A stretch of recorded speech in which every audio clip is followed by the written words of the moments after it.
এখন আমি রাজশাহী বোর্ড 2023 সালের প্রশ্ন নিয়ে আলোচনা করব। এখানে উদ্দীপকে একটি লেখচিত্র দেওয়া আছে। এই লেখচিত্রটি হচ্ছে চাপ অর্থাৎ পি এবং পিভি এর লেখচিত্র, এবং এখানে 4টি গ্যাসের রেখা দেওয়া আছে। এটি হচ্ছে এ গ্যাসের রেখা, এটি হচ্ছে ডি গ্যাসের রেখা, এটি হচ্ছে বি গ্যাসের রেখা এবং এটি হচ্ছে সি গ্যাসের রেখা। এবং উদ্দীপকে আরও দেওয়া আছে বি গ্যাসটি চুনাপাথরের বিয়োজনের সৃষ্টি। এবং গ নং প্রশ্নে লেখা আছে 27 ডিগ্রি সেলসিয়াস তাপমাত্রায় 11 গ্রাম বি গ্যাসের গতিশক্তি নির্ণয় করো। তো গতিশক্তি নির্ণয়ের পূর্বে প্রথমে আমাদেরকে বি গ্যাসটাকে নির্ণয় করতে হবে, অর্থাৎ বি গ্যাস মানে কোন গ্যাস সেটি আমাদের নির্ণয় করতে হবে। সুতরাং চুনাপাথর অর্থাৎ ক্যালসিয়াম কার্বনেটকে বিয়োজিত করব। আপনারা মনে রাখবেন ক্যালসিয়াম কার্বনেটটি হচ্ছে চুনাপাথর, এবং ক্যালসিয়াম কার্বনেটকে বিয়োজিত করলে ক্যালসিয়াম অক্সাইড এবং কার্বন ডাইঅক্সাইড পাওয়া যায়। এই দুইটা উৎপাদের মধ্যে ক্যালসিয়াম অক্সাইডটি হচ্ছে কঠিন পদার্থ এবং কার্বন ডাইঅক্সাইডটি হচ্ছে গ্যাসিয়াস অর্থাৎ গ্যাসীয় পদার্থ। এখন আমরা বি গ্যাসের গতিশক্তি নির্ণয় করব, অর্থাৎ কার্বন ডাইঅক্সাইড গ্যাসটির গতিশক্তি নির্ণয় করব। এবং গতিশক্তি নির্ণয়ের সূত্র হচ্ছে 3/2 nRT।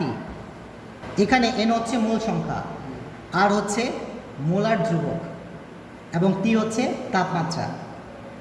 সুতরাং লেখা যায় 3/2 এর পরিবর্তে অর্থাৎ মূল সংখ্যার পরিবর্তে W divide by capital M। এখানে W হচ্ছে গ্যাসটির পরিমাণ, অর্থাৎ আমরা কতটুকু গ্যাসের গতিশক্তি নির্ণয় করব সেই গ্যাসটির পরিমাণ।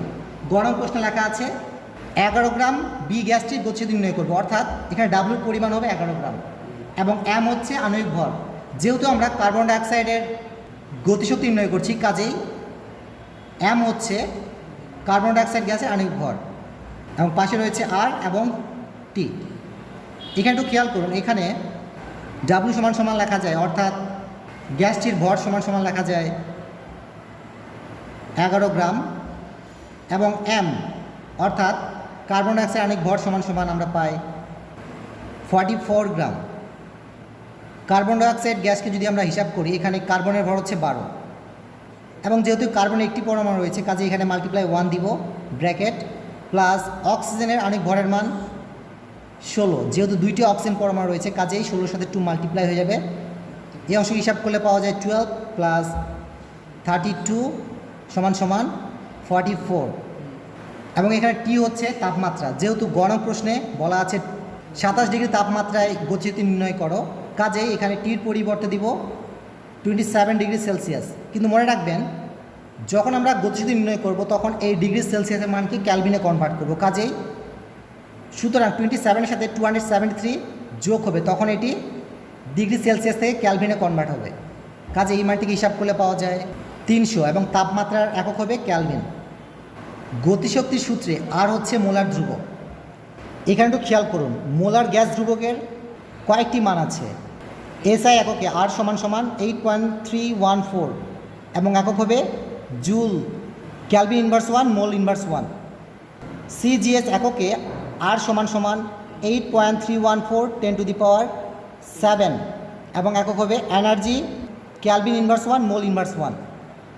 লিটার ATM এককে আর সমান সমান 0.0821 এবং একক হবে litre ATM, Calvin inverse 1, mole inverse 1। এবং ক্যালোরি এককে আর সমান সমান 1.987 এবং একক হবে calorie, Calvin inverse 1, mole inverse 1। এই 4টি মানের মধ্যে আমরা মূলত আর সমান সমান 8.314 এই মানটি ব্যবহার করব, কারণ যদি আমরা আর সমান সমান 8.314 ব্যবহার করি তখন আমরা গতিশক্তির একক অর্থাৎ শক্তির একক পাবো জুল। কাজে আর সমান সমান লেখা যায় 8.314 joule, Calvin inverse 1, mole inverse 1। সুতরাং সূত্র অনুসারে লেখা যায় 3/2 এবং ডাব্লুর পরিবর্তে আমরা 11 পেয়েছি, কাজে এখানে আমরা 11 দিব, মাল্টিপ্লাই আর এর পরিবর্তে দিব 8.314 মাল্টিপ্লাই টির পরিবর্তে দিব 300 ডিভাইড বাই, এখানে M হচ্ছে আণবিক ভর এবং আণবিক ভরের মান পেয়েছি 44, কাজে এখানে আমরা M এর পরিবর্তে 44 দিব, সমান সমান এই অংশ হিসাব করলে পাওয়া যায় 935.325 এবং গতিসূত্রের একক দিয়েছি জুল।